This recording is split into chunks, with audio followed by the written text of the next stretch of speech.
Ассалаумағалейкум құрметті көрермендер. Міне тағы бір видеомыз жарыққа шықты. Бұл видеода көретіндеріңіз шатырымыздың астын қалай жаптық, қалай суағар орнаттық, және де басқа да материал алар кездегі базардағы сан соқтырар сатушылардың айлакерлік тәсілін әшкере еттік. Соған көпшілік біліп жүрсін және де зейін қойсын, зерек болсын деп сонымен бөлісе кетемін міндетті түрде. Және үйіміздің сыртын сыладық. Сылау тәсілі бойынша егжей-тегжейлі мағлұматтар аласыздар.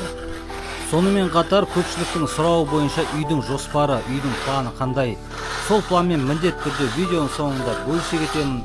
Барынша қолымда бар құжаттардың барлығын көрсетемін. Ал осымен видеоны көріңіздер, қолдап кетіңіздер, комментарий жазыңыздар, бөлісе кетіңіздер.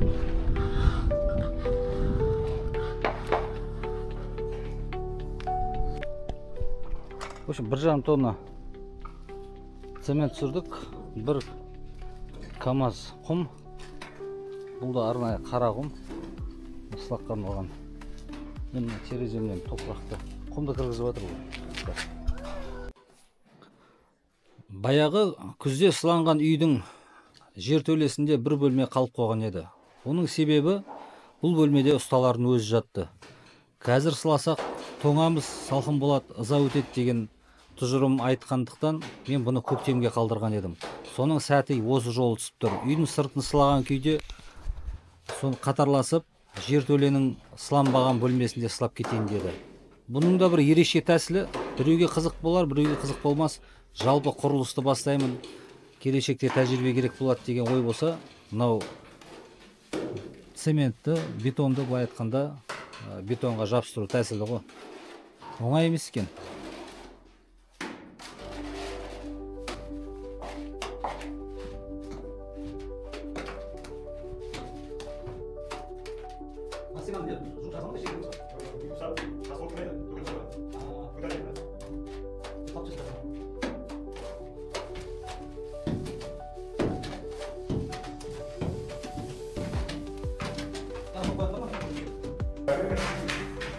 Қалай істейді екен көріңіздер.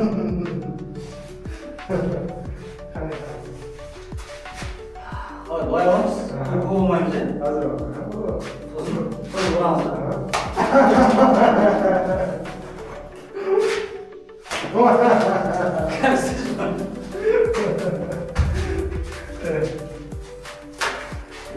Тек жапсып болған ғой. Негізінен шаш керек. Біттер болсын. Оны бір күн үйреніп өресен бұл ма, арнай?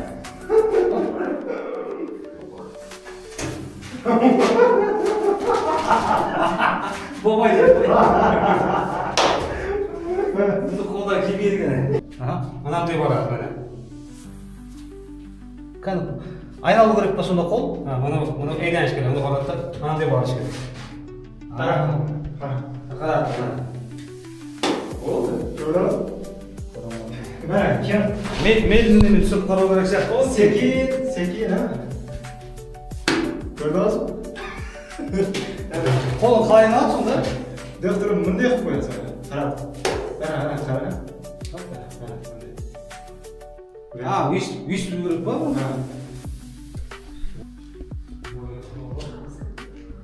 Мына бізде подвал. Подвалдың ішіндегі бір бөлме ғой негізінде, жертөленің ішіндегі. Мына қырастар болды ғой, енді тағы жапсырастыр ма?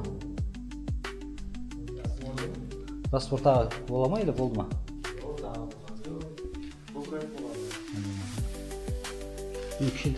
Бөлме кіші деп қоймай ма сен раствор жапсырады? Сыртын сылауға леса керек болды. Қазақша айтқанда құрылыс сатылары. Оны айтып көріп еді. 10 саусақтарыңызда өнері тамған ұсталарсыңдар ғой, өздерің қолдан жасаңдар бар материалдан деп едім. Бірден қолдап кетті. Сонысына риза болам негізі. Соны жасап жатқан сәті ғой. Баяғы қалған апалық бұдан басқа да құрылыс материалдары бар еді. Соның қолда бар ағаштардың бәрін жасап, бүкіл үйді жасап шығуға жеткілікті етіп, құрылыс сатыларын істеп шықты. Бұл затиркалды ма? Затиркалай. Неге араластырып? Suyuqlik uchun chayga cho'kib qoladi-da. Астына түсіп қалады.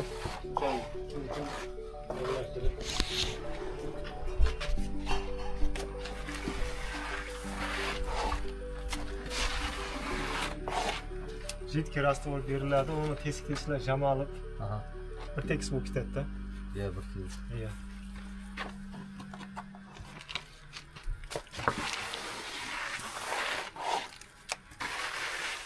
Ana teskisi jamalama. Қайсы?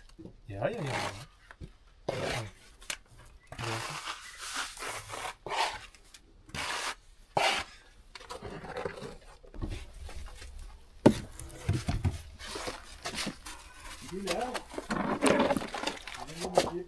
Biz suyuq rastvorda olamiz. Aha.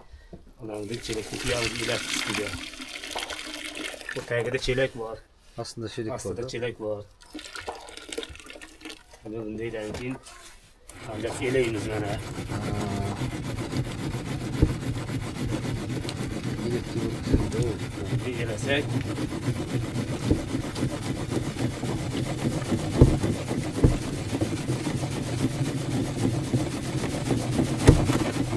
Mana mayda toslari qoladi elakda mana. Aha. Endi o'stirga tashlaymiz. Toza rastvor.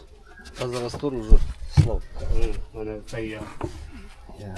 Buni endi zatirkaga ishlatamiz. To qiysiq сияқты ғой, что-то qiysiq қой. Kan ko'rib жүрсің что-то. Qiysiqdау сияқты ғой. Qayt. Мәссаған. Qani? Qayga? Любой бір жер көрші, қазір сөйлеп көрші. YouTube'dan ko'raychi. Бүйтіп көрші, бәсе бір жер қисық сияқты көзіме. Саусағын басасың? Бәсе қорқытып жібердің. Qani? Тоқтата, осы жерді көр, ер қисық сияқты шамалы, былай. Былай қойшы, былайдан. Сен мынау майысып қалмаған ба? Жоқ бе. Кеттік. Ағаға еламыз. Неге қоямын? Қойшы кән. Мынандай Бұны падмаяқ дейді, падмаяқ. Падмаяқ дейді. Бұл правилаңды өт, қисық емес па правилаң? Түзу ғой, правила. Бұндай вообще түзу дуал ешкімде жоқ сияқты ғой. Бостан босқа айтпайды екені, шын бетте номер бірінші ұсталар деп, ә? Uncha teskilari жеткізіп бетінде жамалып кетеді. İnsanlar qo'ydim. Болды, рахмет сізге.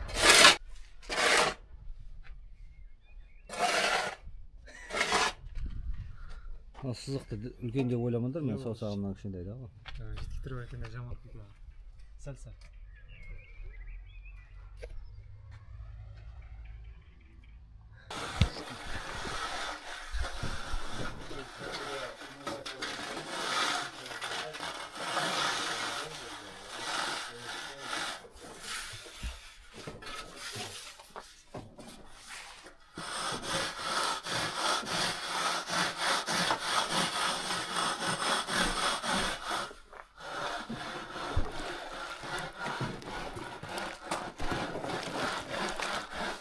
Смоляк па?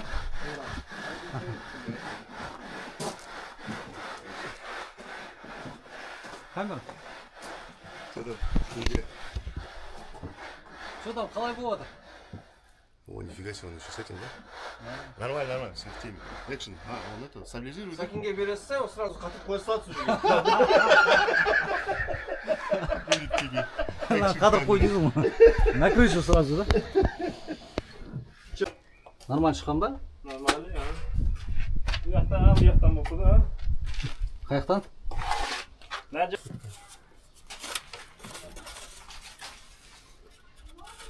Осы бала откос істеп жатыр. Ақыл суатыр. Өзі серьезный, вообще сөйлемейді. Сөйлейді, бірақ откос рейкаға қатмастан лайды ұрып, өзі де откосты шығарып жатыр. Откос рейка қақпай істеп жатыр осы. Откос рейка қақпай. Көп адам бұны істей алмайды, бұны осыған істей алмайды. Гәплерді гәпіріп су сондай. Өзі. Кейін, оны өзіңіз масаж қосам ғой, кейін қойсыз. Бұл адам өзі көп сөйлемейді. Күніне 3 рет па сөйлейді. Обедте тамақ бар ма деп сөйлейді. Туалет бос па деп сөйлейді. Басқа кезде жұмыс істейді. азан шақырасыз сосын, иә? Азананда лай деп қояды.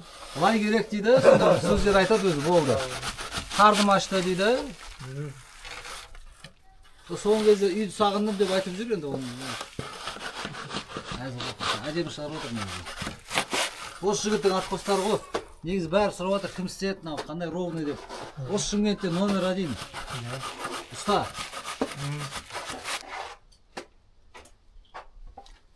В общем, соңғы видеода 1 апта бұрын болды. Жапсырамадым. Арада 1 апта өтті. Теория оқыдым, Google'дан іздедім, YouTube'дан қарап. В общем, теориясы жақсы білдім. Бұны айналдырмау керек екен да былай. Хоппа. Чай. Мә, видеоға болмай қалды ғой. Өшіріп те шығарасың өзіңізді. Өзім өшіп таймын. Жауашқан жеріне қойып қоя бересіз. Жабысқан жерлерін ғана видеоға салам ғой енді. Мәккен бұрмаңыз. Сіз наман өшіріп тұрсаңыз болды. Әне.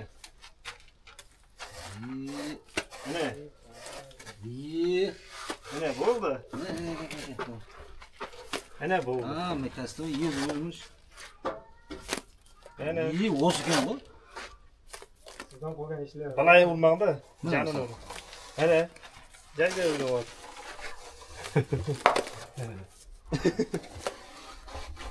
Үйреніп кеп отыр. Азайын өзі лай қылышты өргенді.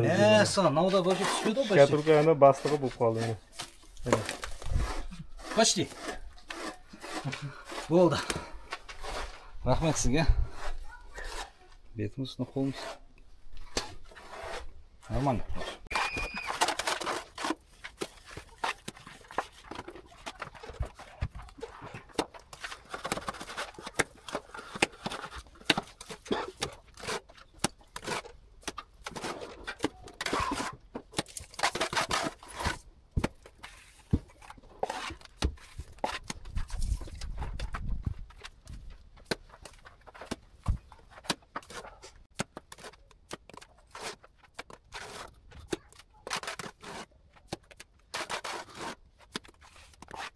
Соңғы көрінбі видеодан? Мұнда бар еді? Кіріп кеткен деген, Ашық кеп жатқан көрінбі қамасын?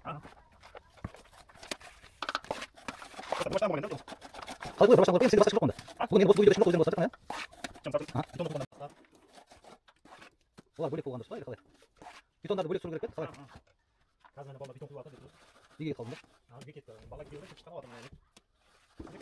Bir içine video qaz, bir sırtına video qaz. Sırtına qara çekib qaz, tağda çıxqa çıxas şunday da. Екі жақта бірдей болады ғой енді жұмыс сосын. Biz montajlardan yapып керек. Бірден аналарды бөлек, мынаны бөлек, а? Дұрыс айтасың. Үйдегілер көрсеттім ба? Отыр, көрді ма хаммасы? Жоқ. Келіншекті өзі көрді. Бұның бәрін менің күйеуім істеді ма деп разы отыр ма? Жоқ, қайнан көрген жоқ, просто.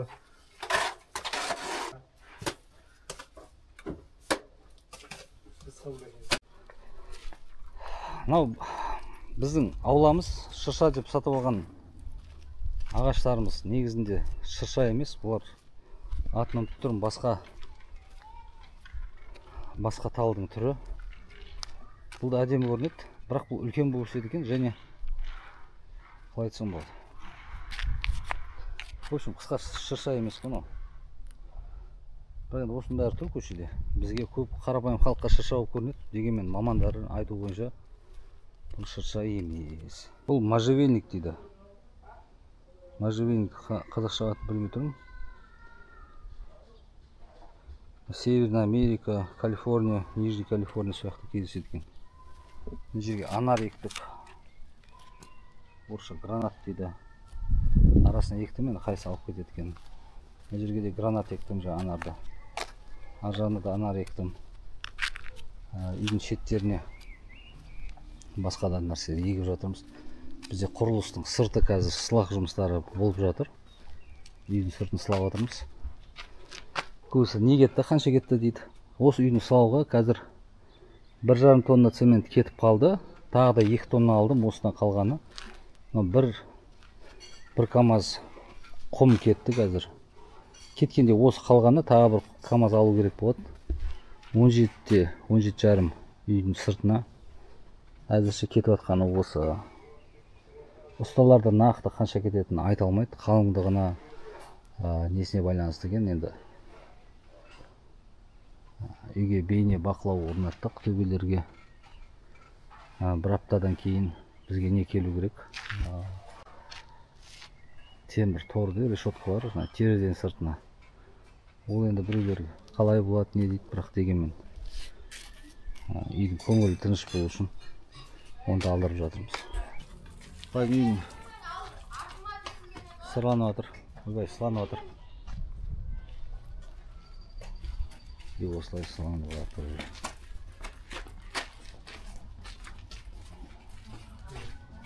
Açırsın.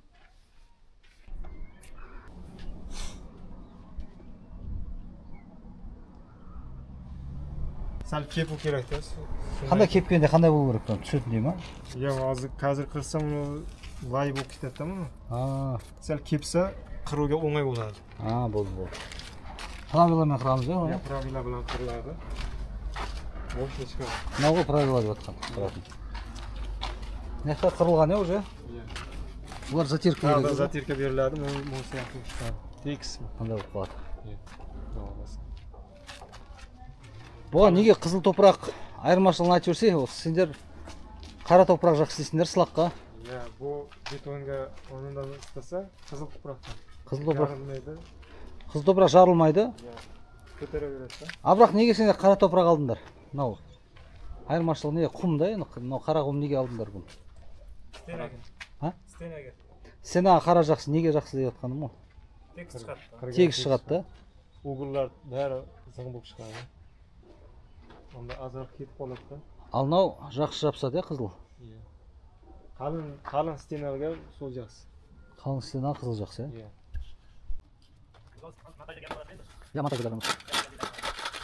Қат қой, Көп көтеріп. Бұны үстіне тағы, не ақсылайсың ма?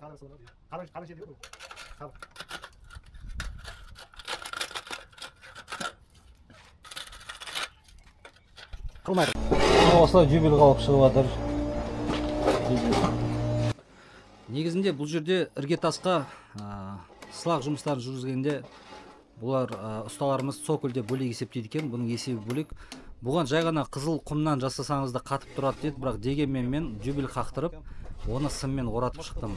Қазір бақыласаңыздар болады видеода. Бұдан да мықты қылсаңыздар сетка қақса да болады. Енді ұсталарымыздың ұсынысы жай ғана қызыл құмның өзі ұстайды деді. Ортасынан алып, мен сыммен оратып шықтым. Көрсеңіздер болады. Өздеріңіздің ұсыныстарыңыз және тәжірибелеріңіз болса, комментарияға міндетті түрде жазып кетіңіздер.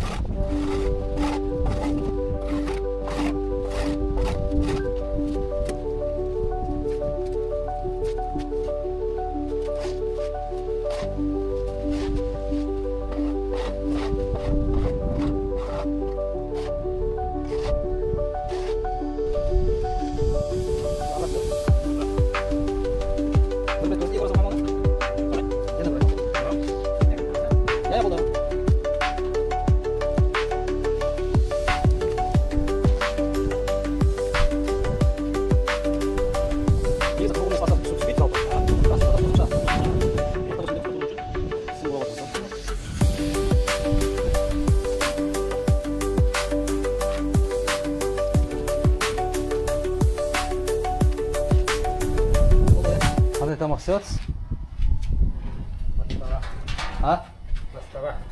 Мастаба? Ол қандай еді мастаба? Күріштің сұйығы ма? Күріштің сұйығы. Осылай британдық стандартпен құрылыс сатылары леса құрылып жатыр.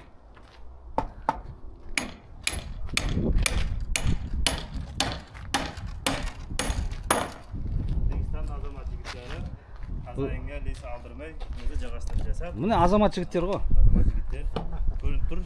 Лесаға ақша құртпа деді. Әнерде 3-4 таяқ тұреді, соны бөліп-бөліп көбейтіп алды да бірден. Леса істеп жатыр. Хозяин қалтасынан ақша шықпасын. Бәрін өзіміз істейміз дейді.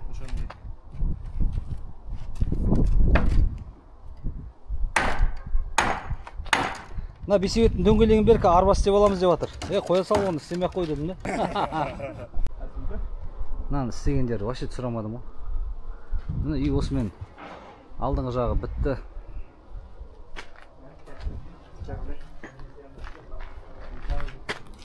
Мынау затирка болады ғой әлі. Бұл затирка болады, бірақ жақындап қалды. Әлі толығымен біткен жоқ, бірақ көрінісі бар уже. Қандай болатын көрініс деген сияқты. Әдемі. Мына төбесіне қағамыз қазір. Не алды, қисық болып қалды ма не? Мына британ стандарты жетпей қалды ғой, бір шеге қосылмай қалды.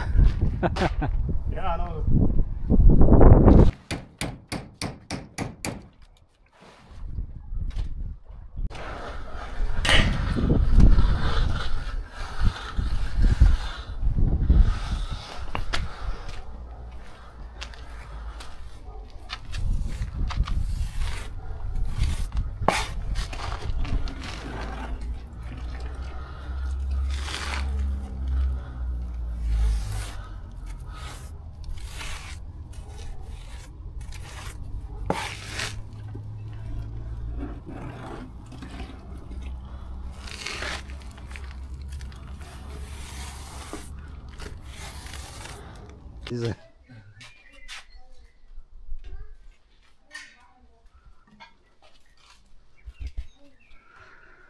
Bunun bir әзіл. Төбе өзгеріп жатыр ғой кәдімгідей. Көріне ма, көрінбей ма? Керемет өзгерістер. Соғар ана төбесінде болады, қараның үстінде.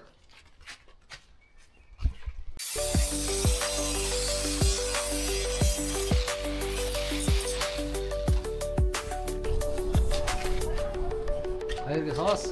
Burçka. Aa, burçka mı? O burçka.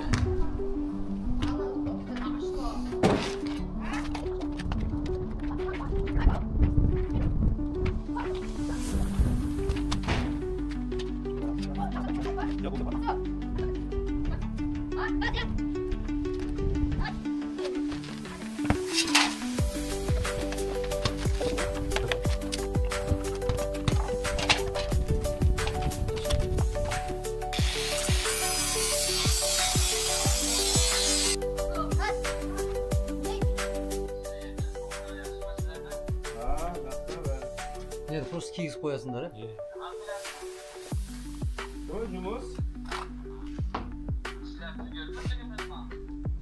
Sürebilir ne atkan? Olmaya yatırma ne?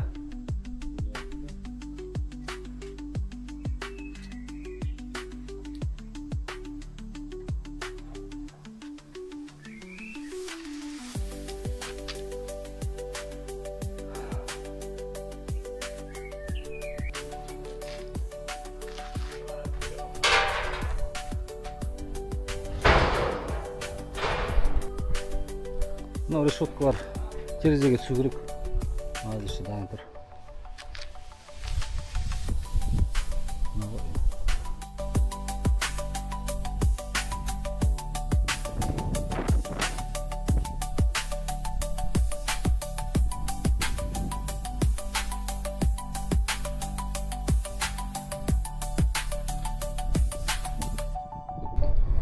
Енді заземление, жерлендіру дейді ғой.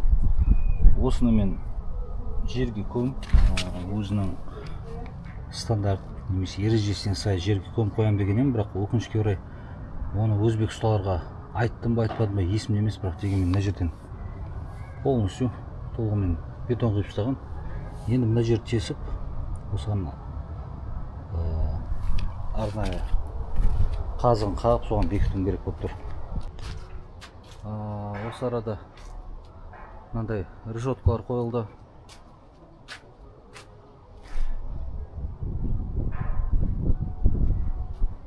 Мына жерге кіре берсең біреулер жазған еді, жатын бөлме бірден көзге түседі деп.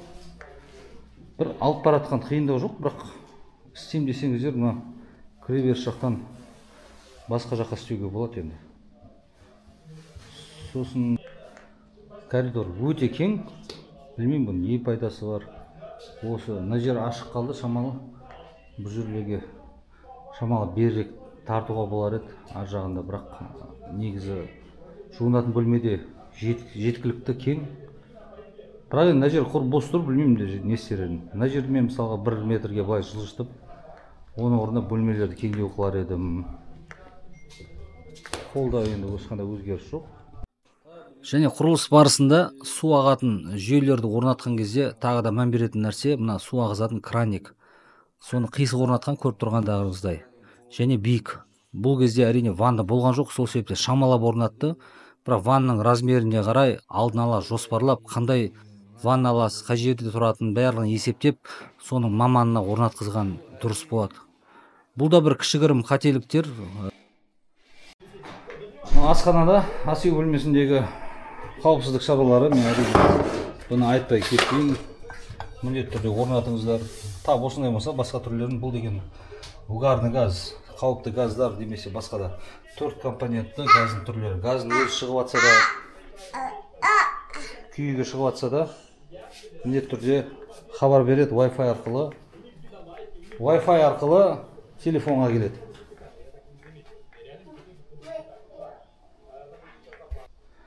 Мынау холл бізде енді көп сұрақтар болды ғой, енді үй салсаң тағы не өзгертер едің деп. Ең басты нәрсе мынау біздегі ауламыз, есік алды, сол біздің осы үй иесінің жатын бөлмесі ана жақта орналасқан, үйдің артына қарайды, былай айтқан терезелері. Мен салсам келесіде мынау есіктің алдына қарайтын жерге осыған бөлме салып, бұны үйдің иесі немесе үйдің иесі болатын бөлме қылып жасар едім. Менде балалардың бөлмесі. Негізі бұның бәрі былай айтқанда тырнақ астынан кіріздеу сияқты. Бірақ енді жұрттар сұраған екен, нені өзгертер едім деп, соған қарап іздеп жүрдім бе, не өзгертер едім деп. Бірақ айтып баратқандай бір қатты проблема жоқ. Барлығы ойдағыдай. Енді бұның барлығы идеально қылу үшін ғой. Осынша квадратураға шамалы холл мен коридорды кішірейтіп, оның орнына мен бір бөлме қосар едім. Бірақ холл үлкен болғаны жақсы сияқты. Енді бұл жерде адамның көзқарасына, талғамына сай ғой. Сондықтан бір нақты. Маған мынау ұнайды, біреуге басқа нәрсе ұнайды. Былай айтқанда үйім жақсы енді, сөздің ашығы.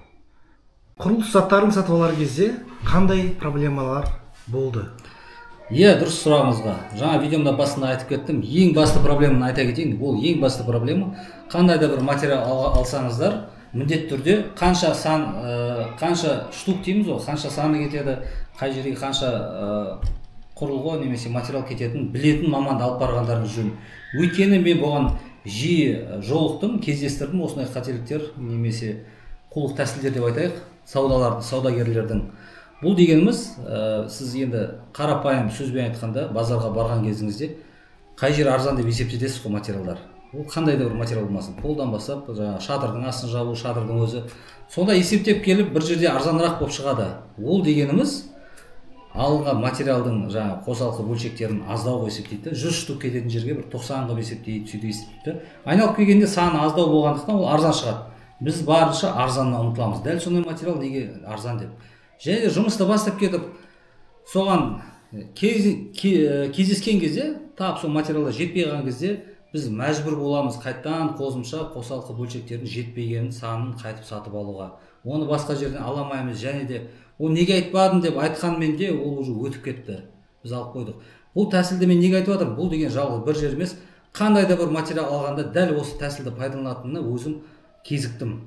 Осыған мән беріңіздер, маманын ертіп барыңыздар, нақты бір қандай да бір құрылыс жасасаңызда қанша материал кететінін өзіңіз 10 рет есептетсеңіз де нақты санын біліп алғандарыңыз жөн. Бұл сіздерге тәжірибе. Кеңесіңізге рахмет.